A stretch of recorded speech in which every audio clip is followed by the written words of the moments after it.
नमस्कार, मैं हूं कुमार अनिल। इस बार लोकसभा चुनाव में संविधान बड़ा मुद्दा बन गया है। संविधान बचाओ। बिहार में संविधान बचाने की बात या संविधान की बात एक अलग रूप में सामने आ रही है। बिहार में चौथे चरण में 5 सीटों पर मतदान होगा। वो सीटें हैं दरभंगा, उजियारपुर, समस्तीपुर, बेगूसराय और मुंगेर। इन 5 सीटों में मुंगेर लोकसभा क्षेत्र जो है वो सबसे ज़्यादा चर्चित सीट बन गई है। यहाँ से ललन सिंह चुनाव लड़ रहे हैं, जदयू के पूर्व राष्ट्रीय अध्यक्ष, और इनके समर्थन में प्रधानमंत्री आ चुके हैं। मुख्यमंत्री नीतीश कुमार 4 बार मुंगेर लोकसभा क्षेत्र का दौरा कर चुके हैं, 4 बार।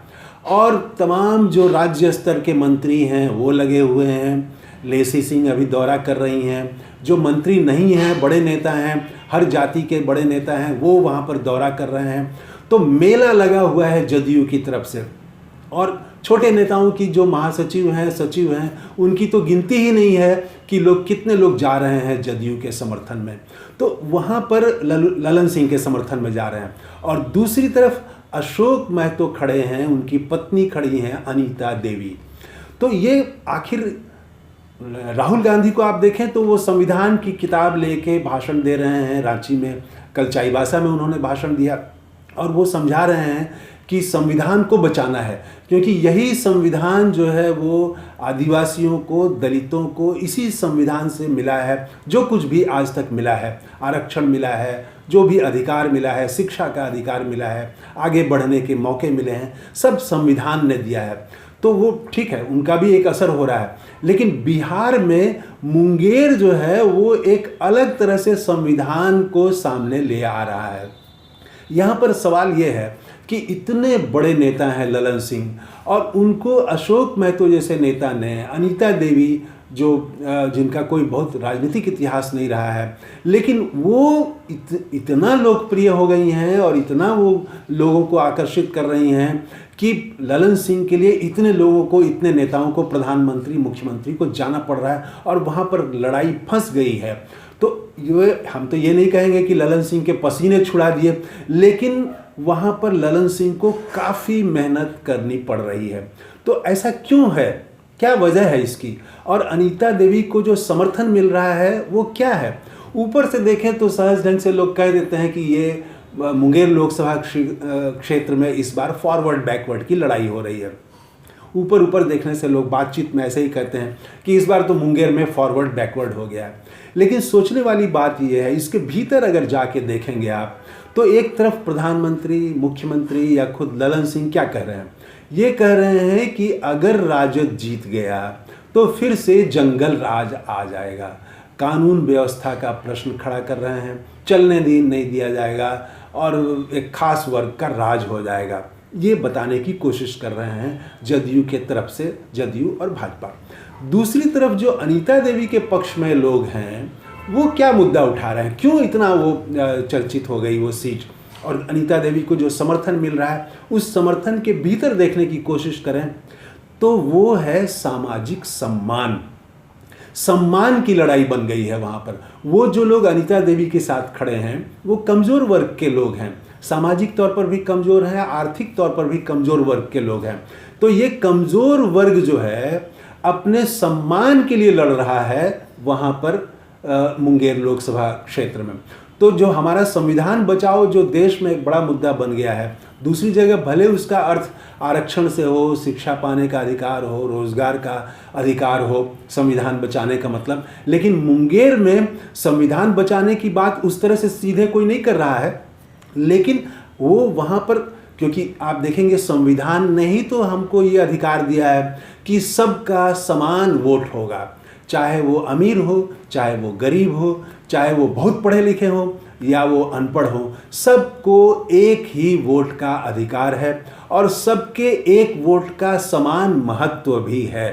तो ये जो अधिकार है, ये अधिकार ऐसे ही नहीं मिला। इसको लेके संविधान सभा की बहसों को आप देखेंगे तो बहुत लंबी बहस हुई। बहुत सारे लोगों को आशंका थी कि भारत में शिक्षा नहीं है, उस समय लोग पढ़ना लिखना, शिक्षा का स्तर बहुत कम था, तो लोग यहाँ पर पढ़ना नहीं जानते हैं और इतनी गरीबी है, इतना पिछड़ापन है, लोगों के पास राजनीतिक समझ नहीं है, तो वहाँ पर एक गरीब को भी एक वोट दे देना और अमीर को भी एक वोट देना, पढ़े लिखे को भी एक वोट देना और जो पढ़ा लिखा नहीं है उसको भी एक वोट देना, और दोनों के वोट का बराबर महत्व।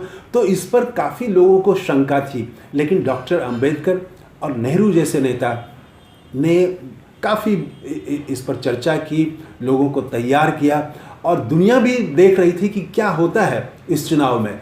तो दुनिया भर को भारत ने दिखाया कि ये जो गरीब और पिछड़ा देश है, कमज़ोर वर्ग का लोग हैं यहाँ पर, लेकिन उसके बावजूद यहाँ लोगों का जो राजनीतिक विवेक है, जो समझदारी है, वो ऊंची है, और लोगों ने अपना चुनाव किया।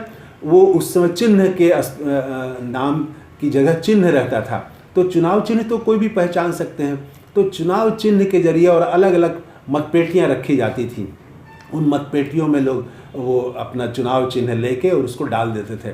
तो ये जो अधिकार मिला, समान वोट का अधिकार, ये ताकत मुंगेर में वो दिखा रहे हैं कमज़ोर लोग।